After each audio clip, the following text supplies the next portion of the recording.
Cemiyetçilik İşler Veziri Beşir Ahmet Tayanç Kabul'dan Balx vilayetine yetip geldi ve Balx vilayetinin gelişinin sebebi Türkmen milletine ve Abdurrahman'ın maşgalasına hemderdlik bildirmege ve galı berse bu mesele üstünde hem Balx vilayeti boyunca ve hem de merkezde elden gelecek işi edecekliğine söz veriyor.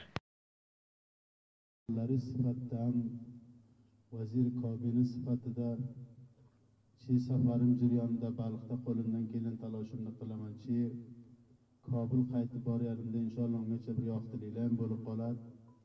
Qamla bilan Mamanglida vakil sohiblari o'z bilan yoshliqlar o'z bilan ham parlamentdagi vakillarimiz taloshi bor ham Shura Turkman Shuroni boshqa baxshlarda talashlar bor inshaalloh birgalashuv ittihodiy ittifoqlikda tezroq bu qaziyani hal bo'lishiga ko'shish qilaman. Faqat bu kelishimdan manzur sizlarning rollaringizni so'rash, ahvollaringizni olish va ayni holda Emma Afganistan Balx vilayetining Türkmen alimlarining aytishiga ko'ra, Abdurrahman joni sog' va omon taslim berilgancha Tayasun xaymasini ko'tarmajekligini inom berganlar.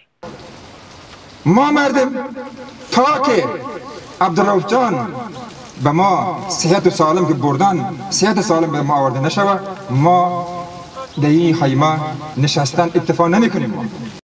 Ve galı berse Türkmen gelin kızlarda Balx hakimiyetçiligi kapısında Abdurrahman'ın azat olması üçün öz narazılıklarına devam veriyorlar. مدت 50 روز میشه که عبدالرؤوف اختطاف شده. در این مدت 50 روز هیچ سرنخ از عبدالرؤوف ما نداریم. ما اینجا به خاطر دادخواهی در دروازه مقام ولایت جمع شدیم. 15 روز پدرای ما در اینجا به اعتراض خود به دادخواهی خود آمده بودن. اینا مدت 4-5 روز میشه که ما مادرها صدا بلند کردیم به خاطر دادخواهی، به خاطر آزاد شدن عبدالرؤوف از چنگ ظالما و اختطافچی‌ها.